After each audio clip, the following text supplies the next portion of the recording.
Hello and welcome to this week's Glasstire Top 5. It is the week of February 20th, 2020. I'm Christina Rees. And I'm Christopher Blay. And we are counting down the top 5 art events in Texas this week. We are at Flatbed Gallery in Houston, Texas, and we will get to that in just a minute. Number 5 on the list is Ramel Ross, Hale County, this evening, showing at UH.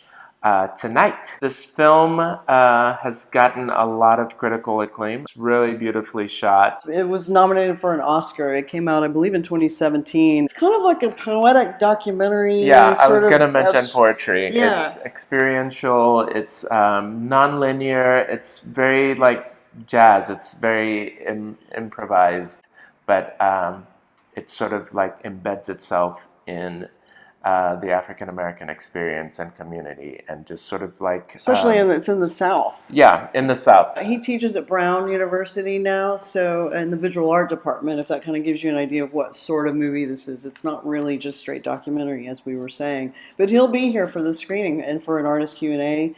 And again, it's tonight at UH in the Dudley Recital Hall. Number 4 on our list this week is at Gallery Urbane in Dallas. It opens this weekend. His name is Loring Teoka. This is the 4th solo show by this artist. He lives in Arkansas. He's young. This is very, it's kind of Neo Geo, and he's got a trompe l'oeil thing going on, super beautiful surfaces. He keeps making these little evolutionary steps that are sort of coherent in a way that's nice. But anyway, William wrote a review of his last show at Urbane, which was just a couple of years ago. So go check this new show out this weekend. Number 3 on our list is a twofer at the RO2 Gallery in Dallas. It's Erica Stevens and Barbara Horlander. Both artists are showing a lot in the DFW area.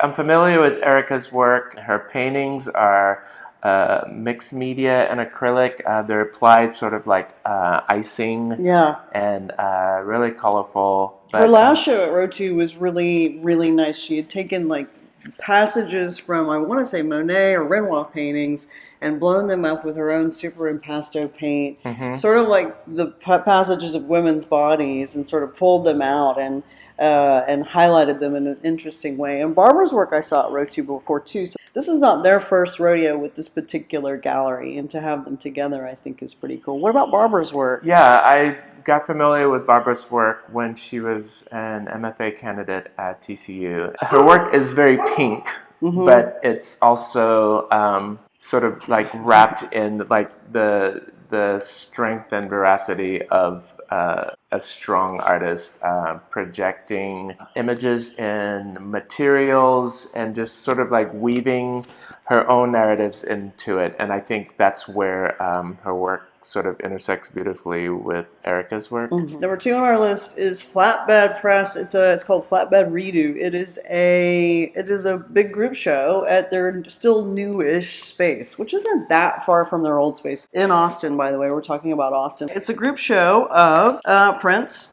Not surprisingly. Some very familiar names here. We've got Jack Kraft, Susie Davidoff, David Everett, Denny McCoy, Sharon Capriva. Speaking of Capriva, we'll get to that in a second as well. Linda Ridgway, Dan Rizzi, etc. On the opening night, which is on February 22nd, Catherine Brimberry, the founder and owner of Flatbed, will give a talk, and the opening is from 6 to 8 p.m. Okay, so now we are at number 1 on our list, and I'm going to hop out of the frame, and we are going to have our guest to help out with this pick. Okay, we're in the Flatbed Gallery still with Patrick Renner.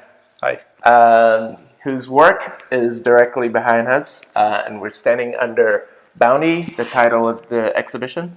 Tell us more about the work. Sure. The work is sort of a translation of my studio into the gallery space, as well as a bunch of objects that I've created over the past 6 or 8 months. And yeah, it's a glimpse into the insanity. If this is any indication what's behind you, I love stuff that has a lot of history and embedded information.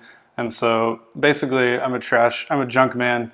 I just go around picking up stuff in my truck, and I hold on to it for far too long, and eventually, hopefully, it makes it into artworks. I love the idea of giving things a second life that might otherwise be thrown into the landfill.